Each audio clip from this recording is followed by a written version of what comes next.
അപ്പോൾ എല്ലാവർക്കും പിക്കൽ ലിങ്ക്സിൻ്റെ പുതിയൊരു ക്ലാസ്സിലേക്ക് സ്വാഗതം. അപ്പോൾ നമ്മൾ ക്ഷേത്ര കലകൾ നമ്മൾ പഠിച്ചു കഴിഞ്ഞു.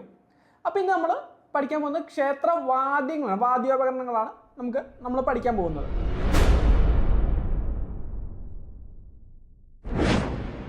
അപ്പോൾ ക്ഷേത്ര കലകൾ പഠിക്കുന്നതോടെ തന്നെ നമ്മൾ കുറേ വാദ്യോപകരണങ്ങൾ പഠിച്ചു അല്ലേ. വാദ്യോപകരണങ്ങളും അതിൻ്റെ ചില പ്രത്യേകത കാര്യങ്ങളൊക്കെ നമ്മളവിടെ പഠിച്ചു. അല്ലെങ്കിൽ ഏതിനൊക്കെ എന്തൊക്കെയാണ്, ഏതൊക്കെ കലകൾക്ക് എന്തൊക്കെയാണ് ഉപയോഗിക്കുന്നത് എന്നൊക്കെ, ഏതൊക്കെ ക്ഷേത്രകലകൾക്ക് എന്തൊക്കെ വാദ്യോപകരണങ്ങളാണ് ഉപയോഗിക്കുന്നത് എന്നുമെല്ലാം നമ്മളവിടെ കണ്ടു. ഓക്കെ, അപ്പം നമ്മൾ ഇനി നോക്കുന്നത് പറഞ്ഞാൽ പ്യുവർലി വാദ്യോപകരണങ്ങളാണ്. നമ്മൾ ഓരോന്നിനെയും ഓരോന്നായിട്ട് നമ്മൾ പരിചയപ്പെടുവാണ്. ഇത് അധികം ഡെപ്തിലോട്ട് നിങ്ങൾ അറിയേണ്ട ചോദ്യം അല്ല, അല്ലെങ്കിൽ ആ ഒരു ഭാഗമല്ല. നിങ്ങൾക്ക് അതിനെപ്പറ്റിയൊക്കെ ഒരു ധാരണ ഉണ്ടായാൽ മതിയാവും. അപ്പോൾ നമുക്ക് ആ ഒരു പാർട്ട് ക്ലാസ് തുടങ്ങാം. അപ്പം ക്ഷേത്ര വാദ്യോപകരണങ്ങൾ, അതായത് ക്ഷേത്ര കലകൾ അല്ലെങ്കിൽ ക്ഷേത്രത്തിലെ ചടങ്ങുകൾ, ഇവയുമൊക്കെയായി ബന്ധപ്പെട്ട് ഉപയോഗിക്കുന്ന ഉപകരണങ്ങൾ, വാദ്യോപകരണങ്ങളെയാണ് ക്ഷേത്ര വാദ്യോപകരണങ്ങൾ എന്നൊക്കെ നമ്മൾ പറയുന്നത്. അപ്പം ഇതിൽ നമ്മൾ ഇന്നിപ്പം ആദ്യമേ നമ്മൾ തുടങ്ങുന്നത് ചെണ്ട എന്ന ഒരു വാദ്യോപകരണങ്ങളിൽ നിന്നാണ്. ഓക്കെ, അപ്പോൾ ചെണ്ട എന്ന് പറയുമ്പം ചെണ്ട ഇപ്പം നമുക്കതിനകത്ത് തന്നെ നമുക്ക് ചെണ്ടയെപ്പറ്റി എന്ത് പറയാം, നമ്മൾ പഠിച്ചിട്ടുള്ളൊരു കാര്യമുണ്ട് അല്ലേ. എന്താണ് അസുരവാദ്യം അല്ലെ. ചെണ്ട എന്ത് വാദ്യമാണ് നമ്മൾ പഠിച്ചത്? അസുരവാദ്യമാണ് ചെണ്ട എന്ന് നമ്മൾ പഠിച്ചു അല്ലേ. അതുപോലെ തന്നെ വാദ്യങ്ങളുടെ രാജാവ് എന്നൊക്കെ നമുക്ക് പറയാൻ പറ്റും. അതുപോലെ തന്നെ ഉപയോഗിക്കുമ്പോൾ ഏറ്റവും കൂടുതൽ ശബ്ദം പുറപ്പെടുവിക്കുന്ന ഒരു വാദ്യോപകരണം എന്നൊക്കെ നമുക്ക് ചെണ്ടയെ വിശേഷിപ്പിക്കാവുന്നതാണ്. അപ്പോൾ ഈ ചെണ്ടയുടെ ഭാഗങ്ങൾ കാര്യങ്ങളൊക്കെ നമുക്കൊന്ന് നോക്കാം. അപ്പം നമ്മൾ നേരത്തെ പറഞ്ഞ പോലെ തന്നെ കേരളത്തിലെ ഏറ്റവും പഴക്കം ചെന്ന വാദ്യോപകരണമാണ് ചെണ്ട. അതുപോലെ തന്നെ ഈ ചെണ്ടയുടെ പ്രാധാന്യം നമ്മൾ കൂടുതൽ അറിയുന്ന എപ്പോഴാണെന്ന് വെച്ചാൽ നമ്മൾ ഇതിൻ്റെ ഒരു താളം ഏറ്റവും കൂടുതൽ ആസ്വദിക്കുന്ന എപ്പോഴാണ്? മേളങ്ങൾ നടക്കുമ്പോൾ അല്ലേ. അതിപ്പോൾ പാണ്ടിമേളം നടക്കുമ്പം, പഞ്ചാരി മേളം നടക്കുമ്പോൾ, ഈ സമയത്തൊക്കെ നമ്മൾ എന്ത് ചെയ്യും? നമ്മൾ ഈ ചെണ്ടയുടെ താളത്തെ നമ്മൾ വല്ലാണ്ടങ്ങ് ആസ്വദിക്കാറുണ്ട് അല്ലേ. വളരെ ഇമ്പമായിട്ടുള്ള ഒരു ശബ്ദം. അസുരവാദ്യമാണെങ്കിൽ പോലും അതിൻ്റെ ആ ശബ്ദത്തിന് ഒരു ഗാംഭീര്യം ഒക്കെ അത് കൊണ്ടുതരും അല്ലേ. അപ്പം ഇതിനകത്ത് തന്നെ ഈ മേളങ്ങളുടെ കാര്യമൊക്കെ നമ്മൾ പറയുമ്പോൾ തന്നെ അതിനകത്ത് ഒരു പ്രസിദ്ധമായിട്ടാണ് പഞ്ചാരി മേളവും പാണ്ടിമേളവും ഒക്കെ. ഇപ്പം പഞ്ചാരി മേളം എന്ന് പറഞ്ഞാൽ കുറച്ചും കൂടെ ഒരു പതിഞ്ഞതാണെങ്കിലും പാണ്ടിമേളം എന്നൊക്കെ പറയുമ്പോൾ എന്താണ്, ഒരു രൗദ്രതാളത്തിലേക്ക് നീങ്ങുന്ന തരത്തിലുള്ള ഒരു മേളമാണ് ഈ പാണ്ടിമേളം എന്നൊക്കെ പറഞ്ഞത്. അപ്പോൾ ഇതിനകത്തൊക്കെ തന്നെ വളരെ പ്രാധാന്യമർഹിക്കുന്ന ഒരു വാദ്യോപകരണമാണ് ചെണ്ട. അതോടൊപ്പം തന്നെ നമുക്ക് വലന്തല എന്നൊക്കെ നമുക്ക് പറയാം. അത് ഒരു ചെണ്ടയുടെ വേറൊരു വേർഷൻ ഓഫ് ചെണ്ടയാണ്. ഓക്കെ, വേറൊരു വേർഷൻ നമുക്ക് കാര്യങ്ങളൊക്കെ പറഞ്ഞുതരാം. അതിനോടൊപ്പം തന്നെ എന്തുണ്ട്, ഇലത്താളം ഉപയോഗിക്കുന്നുണ്ട്, കൊമ്പ്, കുറങ്കുഴൽ, ഇതൊക്കെ തന്നെ ചേർന്നാണ് ഈ ഒരു മേളത്തിന് ഒരു മാധുര്യവും സൗന്ദര്യവും ഒക്കെ തന്നെ കൊണ്ടുതരുന്നത്. അത് നമുക്ക് ഈ ചെണ്ടയുടെ ഭാഗങ്ങളൊക്കെ നമുക്കൊന്ന് നോക്കാം. ഇപ്പോൾ ചെണ്ടയുടെ ഭാഗങ്ങൾ നമുക്ക് പറയുമ്പം ഏറ്റവും ആദ്യം പറയേണ്ടതാണ് കൊട്ടുവട്ടം എന്ന് പറയാം, അടിവട്ടം എന്ന് പറയാം. ഒന്നുമില്ല, കൊട്ടുന്നത് എവിടെയാണോ ആ ഒരു ഭാഗത്തിനെയാണ് നമ്മൾ ഈ കൊട്ടുവട്ടം എന്ന് നമ്മൾ പറയുന്നത്.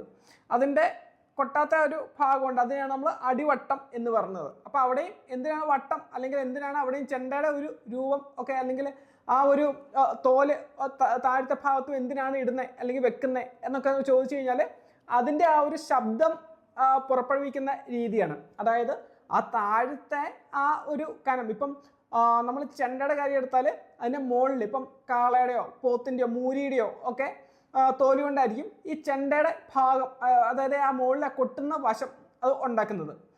അതിൻ്റെ മുകളിലെന്ന് പറയുമ്പോൾ കനം കുറവായിരിക്കും. ചെണ്ടയുടെ കാര്യം എടുക്കുമ്പോൾ മുകളിൽ കനം കുറവായിരിക്കും. എന്നാൽ അതിൻ്റെ താഴെ വരുമ്പോഴത്തേക്കും, താഴത്തെ ഭാഗം വരുമ്പോഴത്തേക്കും അവിടെ എന്താണ്, അവിടെ കുറച്ച് കനം കൂടുതലായിരിക്കും. ഇതെന്തിനാണെന്ന് വെച്ചാൽ ശ്രുതി കാര്യങ്ങളെല്ലാം അത് കൃത്യമായിട്ട് ശബ്ദം പുറപ്പെടുവിക്കാനും ഒക്കെ വേണ്ടിയിട്ടാണ്. ഇതിനോടൊപ്പം തന്നെ നമ്മൾ എന്ത് ചെയ്യുന്നുണ്ട് അല്ലെ, കയറ് കെട്ടിയിരിക്കുന്നത് നമുക്ക് കാണാം.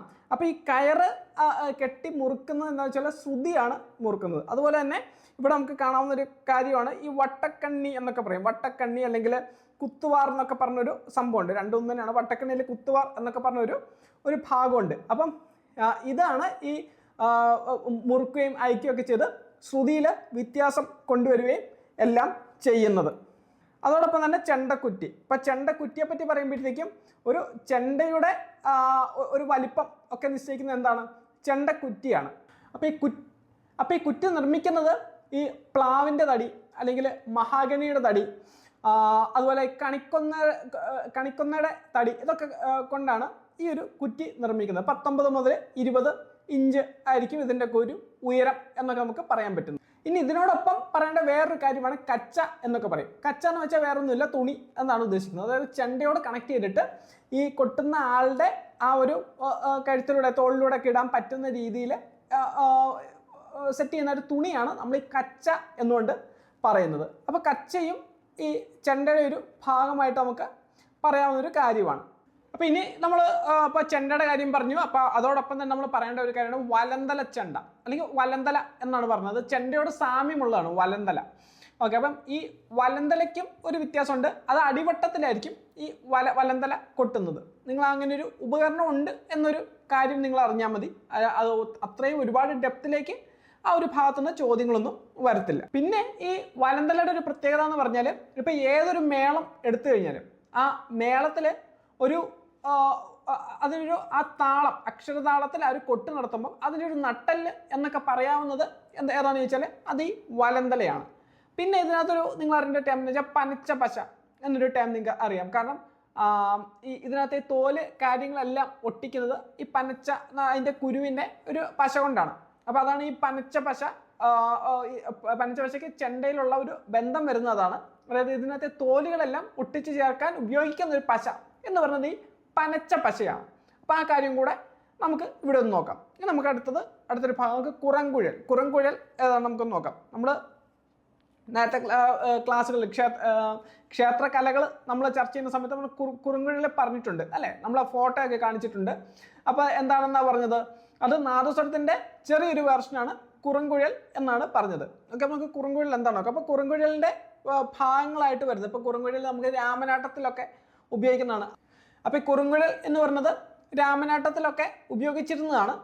അതോടൊപ്പം തന്നെ എന്താണ് ഇപ്പോൾ ഈ നടക്കുന്ന പഞ്ചാരി മേളത്തിലും പാണ്ഡ്യമേളത്തിലും ഒക്കെ കുറുങ്കുഴലിന് വലിയൊരു റോളുണ്ട്. കാരണം ഈ മേളങ്ങൾ കാര്യങ്ങളൊക്കെ നടക്കുമ്പം കുറുങ്കുഴൽ വായിക്കുന്ന ആളാണ് അതിൻ്റെ ആ ഒരു ലാസ്റ്റിലോട്ട് പോകുന്നത്. പ്രത്യേകിച്ച് പാണ്ഡ്യമേളമൊക്കെ വായിക്കുമ്പോഴത്തേക്കും അതിൻ്റെ ഏറ്റവും പര്യവസാനിപ്പിക്കുന്നതോ അല്ലെങ്കിൽ ആ ഒരു കാലത്തിൻ്റെ ഒരു കാലം കൂട്ടുന്നത്, അതായത് അതിൻ്റെ താളത്തിൻ്റെ വേഗത കൂട്ടാനൊക്കെ ഉള്ള ഒരു സിഗ്നൽ വരുന്നത് എവിടെ നിന്നാന്ന് വെച്ചാൽ കുറുങ്കുഴൽ വായിക്കുന്ന ആൾക്കാരാണ്. അപ്പോൾ കുറുങ്കുഴലിലെ ഭാഗങ്ങൾ ഏതൊക്കെ നമുക്ക് നോക്കിയാൽ ഏതൊക്കെയാണ്?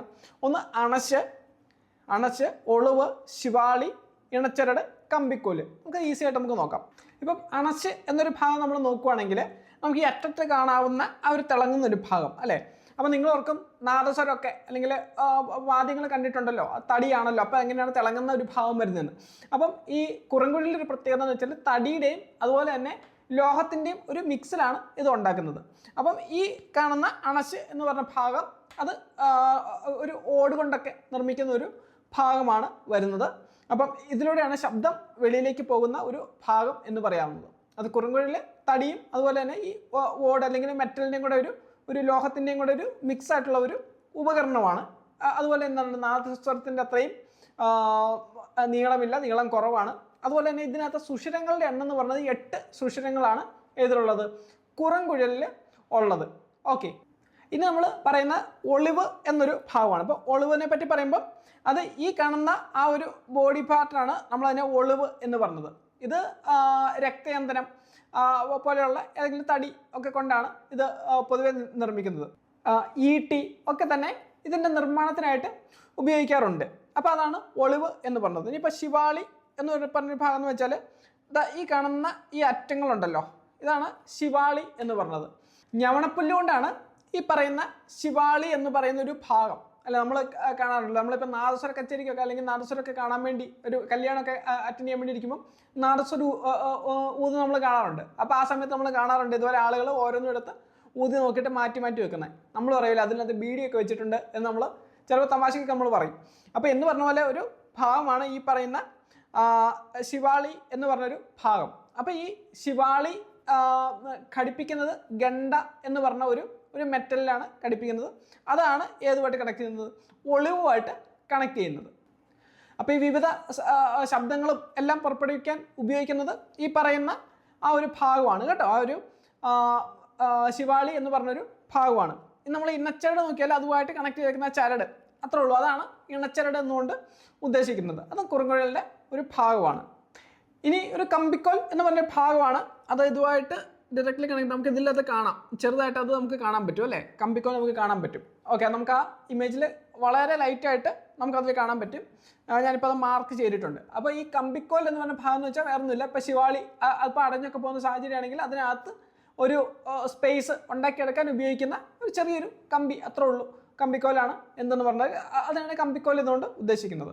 അപ്പോൾ ഇത്രയാണ് കുറുങ്കുഴലിൻ്റെ ഭാഗമായിട്ട് വരുന്നത്. അതായത് അണച്ച്, ഒളിവ്, ശിവാളി, പിന്നെ അതാണ് ഇണച്ചരട്, കമ്പിക്കോൽ, ഇത്രയും ഭാഗമാണ് വരുന്നതെന്നൊരു കാര്യമൊന്ന് നിങ്ങൾ ഓർത്ത് വെച്ചോളുക. അപ്പോൾ നമ്മൾ ഇതുവരെ ചെണ്ട കണ്ടു, വലന്തല കണ്ടു, പിന്നെ എന്താണ് കുറുങ്കുഴൽ കണ്ടു. ഇനി നമുക്ക് കൊമ്പും ഇലത്താളമാണ് നോക്കാനുള്ളത്. ഇപ്പം കൊമ്പ് എന്നൊക്കെ പറയുമ്പോൾ നമുക്കറിയാവുന്നതാണല്ലേ, ഇപ്പം മേളം നടക്കുന്ന സമയത്ത് മേളക്കാർ ഒരാളുടെ കയ്യിൽ ഇങ്ങനെ വളഞ്ഞിരിക്കുന്ന ഒരു വാദ്യം ഉണ്ടാവും അല്ലേ. അപ്പം ആ ഒരു സി ആകൃതിയിൽ വളഞ്ഞിരിക്കുന്ന ഒരു വാദ്യം ഉണ്ടാവും. അപ്പം അതിനാണ് കൊമ്പ് എന്ന് പറഞ്ഞത്. അതിൽ നിന്ന് വേറെ അധികം ചോദ്യങ്ങളൊന്നും വരാനില്ല, അതുകൊണ്ടാണ് അത് പ്രത്യേകമായിട്ട് ആഡ് ചെയ്യുക. അതിൻ്റെ ഒരു ഭാഗമായിട്ട് നമുക്ക് പറയാവുന്നത് ഊത്തുമുറി, അതായത് ഊതുന്ന ഭാഗം, ഊത്തുമുറി, നടുമുറി, അതുപോലെ വലിയ മുറി, ഇങ്ങനെ 3 ഭാഗമായിട്ടാണ് നമുക്കിതിനെ പറയാനുള്ളൂ. നിങ്ങളത് അത്രയും സ്പെസിഫിക് ആയിട്ട് നിങ്ങൾ അറിയേണ്ട കാര്യമില്ല. പിന്നെ അതുപോലെ തന്നെ അത് പുറപ്പെടുവിക്കുന്ന ശബ്ദം എന്ന് വെച്ചാൽ സാ പാസ എന്നിങ്ങനെ ശബ്ദങ്ങളാണ് പുറപ്പെടുവിക്കുന്നത്. അത് ഉച്ചസ്ഥായിലെ സാ പാസയും അതുപോലെ തന്നെ താഴെ ആ ഒരു രീതിയിൽ ശബ്ദം വരുന്ന സാന്നൊരു സൗണ്ടുമാണ് അത് ഈ കൊമ്പ് എന്ന ഒരു ഉപകരണം, വാദ്യം പുറപ്പെടുവിക്കുന്നത്. അപ്പോൾ നമ്മൾ കൊമ്പ് കണ്ടു. ഇനി നമുക്ക് ഉള്ളത് ഇലത്താളമാണ് നമുക്കിനിയിപ്പം നോക്കാനായിട്ട് ബാക്കിയുള്ളത്. അപ്പം ഇലത്താളം എന്ന് പറയുമ്പോൾ നമ്മൾ കഥകളി ഒക്കെ പഠിക്കുന്ന സമയത്ത് നമ്മൾ പറഞ്ഞു അല്ലേ, പൊന്നാനി, ശിങ്കിടി എന്നുള്ള കാര്യങ്ങളൊക്കെ പറഞ്ഞു. അപ്പം നമ്മൾ പൊന്നാനിയുടെ കയ്യിൽ എന്താണെന്നാണ് പറഞ്ഞത്? പൊന്നാനിയുടെ കയ്യിൽ ചേങ്ങിലയാണ്, അതുപോലെ ശിങ്കിടിയുടെ കയ്യിൽ ഇലത്താളമാണ് എന്ന് നമ്മൾ പറഞ്ഞിരുന്നു അല്ലേ. അപ്പോൾ അത് തന്നെയാണ് ഇലത്താളം. അപ്പോൾ ഇലത്താളം പ്രത്യേകിച്ച് വേറൊന്നും അറിയേണ്ടതില്ല. അത് ഏതാണ് വെങ്കലത്തിലാണ് ഇത് നിർമ്മിക്കുന്നത്, ഓട് കൊണ്ടാണ് ഇത് നിർമ്മിക്കുന്നത് എന്ന് മാത്രം ഒന്ന് ഓർത്ത് വെച്ചാൽ മതി. ഇലത്താളം ഓട് കൊണ്ടാണ് നിർമ്മിക്കുന്നത് എന്നൊരു കാര്യം നിങ്ങളൊന്ന് ഓർത്ത് വെച്ചാൽ മതി. അതിൽ കൂടുതലൊന്നും തന്നെ നമുക്ക് അതിനകത്ത് നോക്കാനായിട്ടില്ല. അപ്പോൾ നമ്മൾ പാണ്ടിമേളം, അതുപോലെ പഞ്ചാരിമേളം, ഇപ്പോൾ പഞ്ചാരിമേളം കൊട്ടാനുള്ള ഉപകരണം കണ്ടു. അത് തന്നെയാണ് എന്തിനു ഉപയോഗിക്കുന്നത്? പാണ്ടിമേളത്തിന് ഉപയോഗിക്കുന്നത്. ഇപ്പോൾ ചെണ്ട, അതുപോലെ വലന്തല, കൊമ്പ്, കുറുങ്കുഴൽ, ഇലത്താളം, ഇത് തന്നെയാണ് ഈ പാണ്ടിമേളത്തിനും പഞ്ചാരിമേളത്തിനും കൊട്ടാനായിട്ട് ഉപയോഗിക്കുന്നത്. അപ്പോൾ നമ്മൾ ഈ പഞ്ചാരിമേളത്തെ പറ്റി നമ്മൾ പറയുമ്പം പഞ്ചാരിമേളം, പാണ്ടിമേളം എടുക്കുമ്പോൾ ഇതിനകത്ത് ഒരു പ്രത്യേകത ഉണ്ട്. അതായത് ക്ഷേത്രം മതിലകത്തിനകത്ത് കൊട്ടാനായിട്ട് അനുവാദമുള്ള ഒരു മേളം എന്നൊക്കെ പറയുന്നത് ഈ പറയുന്ന പഞ്ചാരിമേളമാണ്. പഞ്ചാരിമേളത്തിനാണ് ആ ഒരു രീതിയിലുള്ള ഒരു അനുവാദം, അതായത് ക്ഷേത്രത്തിൻ്റെ മതിലകത്തിനകത്ത് കൊട്ടാനുള്ള അനുവാദം ഉള്ളത്. അപ്പോൾ പാണ്ടിമേളത്തിന് ഇതിൻ്റെ പുറത്ത് കൊട്ടാനാണ് അനുവാദം ഉള്ളത്. പക്ഷേ അതിൻ്റെ ഒരു ചെറിയൊരു എക്സെപ്ഷൻ ഉണ്ട്. അത് നമ്മൾ പാണ്ടിമേളം കാണുന്ന സമയത്ത് നമ്മളത് നോക്കും. അപ്പം പഞ്ചാരിമേളത്തിൻ്റെ ആ ഒരു കാര്യം വ്യക്തമായി. ഇനിയിപ്പം നമുക്ക് പറയേണ്ടത് അത് കൊട്ടുന്ന ഒരു താളം, കർണാടക സംഗീതത്തിലെ ഒരു രൂപകത്താളത്തിലാണ് എന്ത് കൊട്ടുന്നത്? ഈ പറയുന്ന പഞ്ചാരിമേളം കൊട്ടുന്നത് കർണാടക സംഗീതത്തിലെ രൂപക താളത്തിന് അനുസൃതമായിട്ടാണ് കൊട്ടുന്നത്. അതുപോലെ 5 കാലങ്ങളിലായിട്ടാണ് കൊട്ടുന്നത്. 5ാമത്തെ കാലത്തോടെയാണ് അതായത് ആ ഒരു ഇതിലെത്തുമ്പോഴാണ് അത് കൊട്ടി അവസാനിപ്പിക്കുന്നത്.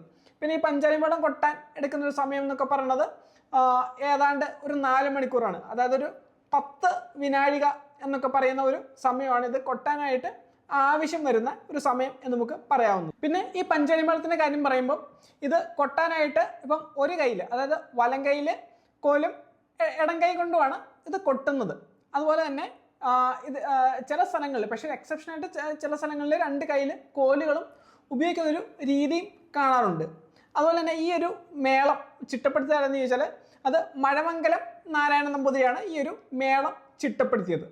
ഇതിൻ്റെ ഒരു വാദ്യഭാഷ്യം അത് ചിട്ടപ്പെടുത്തുകയെന്ന് ചോദിച്ചാൽ അത് പണ്ടാരത്ത് രാമമാരാറാണ് ഇതിൻ്റെ വാദ്യഭാഷ്യം ചിട്ടപ്പെടുത്തിയത്. പണ്ടാരത്ത് രാമമാരാറാണ് ഈ പഞ്ചാരിമേളത്തിൻ്റെ വാദ്യഭാഷ്യം ചിട്ടപ്പെടുത്തിയിട്ടുള്ളത്. അപ്പോൾ നമ്മൾ പഞ്ചാരിമേളം നോക്കി. ഇനി നമുക്ക് പാണ്ടിമേളം എന്താണെന്ന് നോക്കാം. അപ്പോൾ പാണ്ടിമേളം എന്നൊക്കെ പറഞ്ഞു വരുമ്പോൾ തന്നെ അത് കുറച്ചും കൂടി ഒരു രൗദ്രഭാവത്തിലുള്ള താളത്തിലുള്ള കൊട്ടാണ് ഈ പാണ്ടിമേളം എന്നൊക്കെ നമുക്ക് പറയാവുന്നത്. ഇപ്പോൾ പ്രസിദ്ധമായിട്ടുള്ള എലഞ്ഞിത്തറ മേളം, ഇപ്പോൾ തൃശ്ശൂർ പൂരമൊക്കെ എടുത്തു കഴിയുമ്പോൾ നമുക്ക് വളരെ ഫേമസ് ആണ് എലഞ്ഞിത്തറ മേളം. അതുപോലെ തന്നെ ഈ പാണ്ടിമേളത്തിനുള്ള ഒരു വേറൊരു പ്രത്യേകത വെച്ചാൽ അത് മതിലകത്തിനകത്ത് ഇതിന് കൊട്ടാനൊരു അനുവാദമില്ല എന്നാണ്. പക്ഷേ തൃശ്ശൂർ പൂരം നടക്കുമ്പോൾ എന്താണ് സംഭവിക്കുന്നത് വെച്ചാൽ അവിടെ ഈ ഒരു പതിവിന് വ്യത്യസ്തമായിട്ട് മതിലകത്തിനകത്തായിട്ടായിരിക്കും ഈ ഒരു കൊട്ട് കാര്യങ്ങളൊക്കെ തന്നെ നടക്കുന്നത്. ആ ഒരു വ്യത്യാസവും ഇതിനുണ്ട്. പിന്നെ പാണ്ടിമേളത്തെ പറ്റി പറയുമ്പോഴുള്ള ഒരു വേറൊരു പ്രത്യേകത എന്ന് വെച്ചാൽ ഒരു ത്രിപുട താളത്തിലായിരിക്കും ഈ പാണ്ടിമേളത്തിൻ്റെ കൊട്ട് നടക്കുന്നത്. പക്ഷേ ഇതിന് ഒരു പ്രത്യേക കാലങ്ങൾ, ഇപ്പോൾ പഞ്ചാരി മേളത്തിൽ കണ്ട പോലെ നമ്മൾ എന്തുകൊണ്ട് 5 കാലങ്ങളുണ്ട്, 5ാം കാലം ആകുമ്പോഴത്തേക്കുമാണ് അത് അവസാനിപ്പിക്കുന്നത്, 5ാം കാലത്തിലാണ് അത് അവസാനിപ്പിക്കുന്നത് എന്ന് നമ്മൾ പറഞ്ഞു. പക്ഷേ ഇവിടെ എന്താണ് ഒരു കാലങ്ങൾ എന്ന് നമുക്ക് പറയാൻ പറ്റില്ല. അപ്പം അതിന് പകരമായിട്ട് ഘട്ടങ്ങളാണ് ഈ ഒരു പാണ്ഡിമേളത്തിന് ഉണ്ടാവുക. അപ്പം പാണ്ഡിമേളത്തെ പറ്റി നമുക്ക് ഇത്രയും കാര്യങ്ങളാണ് അറിയാനുള്ളത്. ഇനി നമുക്ക് ഇതുമായിട്ട് ബന്ധപ്പെട്ട ഒരു സഹായക ഉപകരണങ്ങൾ അത് നോക്കാം. അതിപ്പം നമുക്ക് ചെണ്ടക്കോല് എന്നൊക്കെ പറയാം, അതുപോലെ കൈച്ചുറ്റ്, ഇത് രണ്ടുമാണ് വരുന്നത്. അത് രണ്ടും എന്താണെന്നും കൂടെ നമുക്ക് ജസ്റ്റ് ഒന്ന് നോക്കാം. അപ്പോൾ നമ്മൾ ചെണ്ടക്കോലിൻ്റെ കാര്യം പറയുമ്പം ഏതാണ്ട് ഒരു 14 സെൻറ്റിമീറ്ററോളം നീളമുള്ള ഒരു കോലിലാണ് ചെണ്ടക്കോലിൽ ഉപയോഗിക്കുന്നത്. ഇത് നമ്മൾ ഇടയ്ക്കയുടെ കോലുമായിട്ട് കമ്പയർ ചെയ്യുമ്പം ഇടയ്ക്കയുടെ കോലിന് വലിപ്പം കുറവാണ്, ചെണ്ടയുടെ കോലിനാണ് വലിപ്പം കൂടുതൽ.